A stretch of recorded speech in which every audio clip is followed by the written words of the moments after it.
when I thought about this dullness of hearing, they have a concept called the metote. Okay, say metote. Metote. You're gonna learn some Spanish today.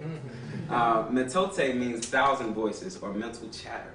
Okay, and this is the numerous thoughts or ideas we have assimilated over the years about God, our identity, our relationship with others, which keeps us from being still and knowing God experientially and unfiltered without someone else's perspective. So the metote is basically all those thoughts about who you are.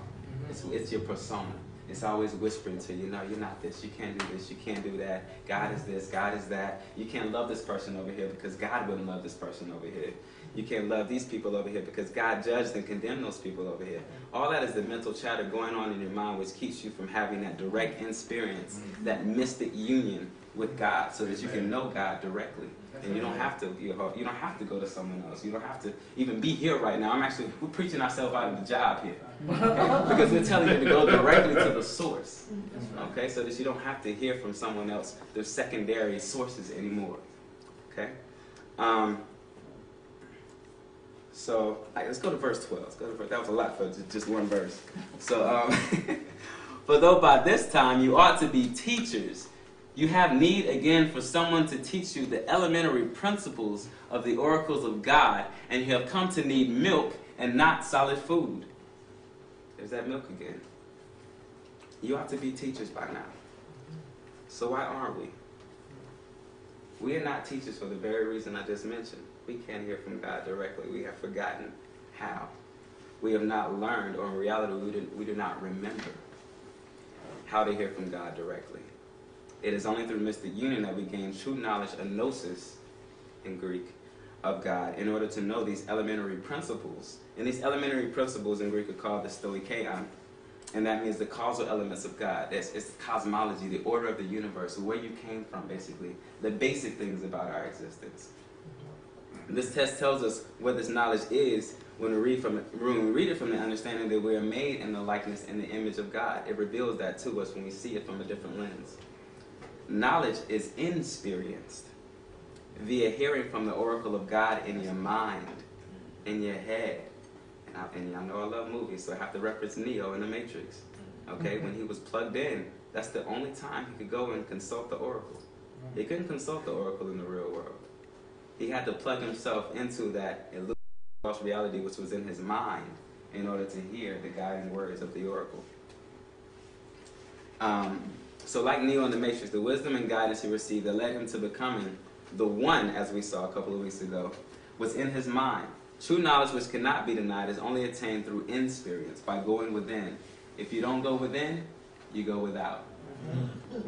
Let's say that. If you don't go within, you go without. Okay? And that doesn't even mean formal meditation. When we hear meditation sometimes, we always kind of think that, we gotta sit in this formal pose and do our asana, and which is a posture in Indian, and we gotta look all formal. But no, meditation is simply being mindful and going within, being still and listening to the still small voice within, which is God. That's right. Okay. So true knowledge which cannot be denied is only attained through experience, by going within.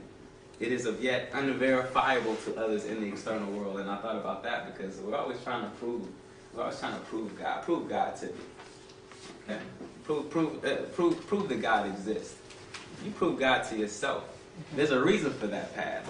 Because if someone can prove God externally, then in essence they can kind of control how others get to God. And unfortunately, history kind of reflects that's what churches have done.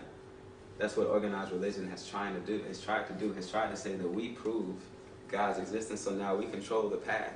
We control the way to God, and now you got to pay us indulgences as the Catholic Church. You got to pay us indulgences, and you got to go through all of these different practices in order to be forgiven. You got to go to confession all the time. No, it's time out for that. That's milk. All right, we want solid food. All right. This external world is filled with symbols or definitions or descriptions of God that we wrongly call education. Okay. The reality of God exists in the abstract, in the mind of God. This world is simply an illusion, and that's where that illusion concept comes from. It's because everything that we see is really only an outward reflection of the true reality which is behind, which can't be seen, which can only be experienced in the mind. You follow? Mm-hmm. Are we ready for solid food? Yes. Are we ready to eat? Yeah. I don't eat meat, so we can eat some tofu. That's all. But we're ready. Everyone who partakes only of the symbol. Verse 13, my bad. All right. For everyone who partakes only of milk is not accustomed to the word of righteousness, for he is an infant. Okay? A grown infant. Okay? We're in a diaper.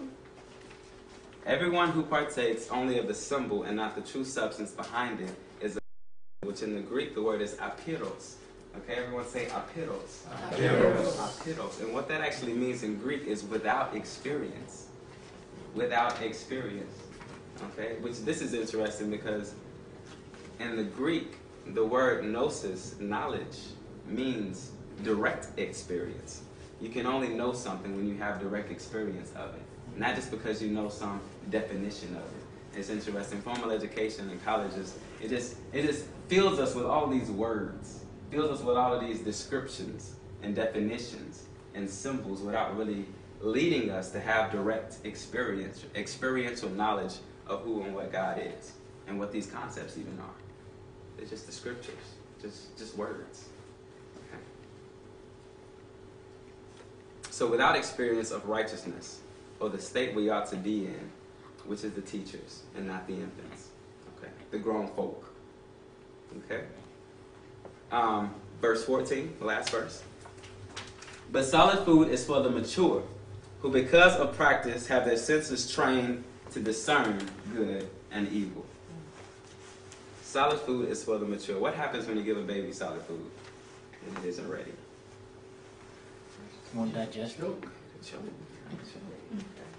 It causes it to choke or cause a reaction in the stomach. The child isn't ready to digest that type of food yet, so that's why we give it milk in those earlier stages of development. This verse speaks to the fact that we have to prepare ourselves to the solid food through practice, as the original Greek word says. In that practice is actually gymnazo. Say gymnazo. Gymnazo. Gymnazo, and that means mental and physical vigorous exercise. Okay, we have to retrain our minds and our bodies. Okay, in order for us to go and have this direct experience of God, and this is called mindfulness. Okay, we must do it until it becomes established and automatic in the same way our unmindfulness is automatic now. The construct was used in the Matrix to teach Neo the truth about reality. Okay? When he tried to jump from one building to the next, he couldn't do it the first time. He said, I'm trying to free your mind. We have to continuously be trying to free our minds from this illusory reality. Then, as the verse says, our senses, or adhisteterion. Say adhisteterion. Adhisteterion. Adhisteterion. Adhisteterion. And this is the faculty of the mind for judging. This will be trained to discern good from evil, reality from illusion, truth from fiction, or ignorance of self from self-knowledge. And that faculty of the mind is interesting. The faculty of the mind in the Egyptian, which is the tradition I have more kind of training in the Egyptian pantheon. And the particular deity or faculty that represents the mind is called Tahuti. And Tahuti means dual measure. And what it basically is when we judge or when we try to get reason and understanding for something, we basically are comparing it, we're weighing it with what we already know with the current experience. And so that's kind of what we're doing, we're measuring. So that's kind of what we're doing when we're trying to figure out what is right and what is wrong. So, closing points, I'm already done.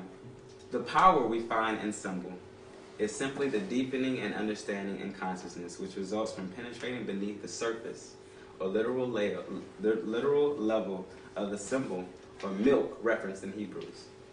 We must cultivate a love of self and desire to become the teachers we ought to be in the same way we love others, such as Jesus the Christ, Buddha, Muhammad. Or as the opening poem stated, Guy Fawkes, we must learn to love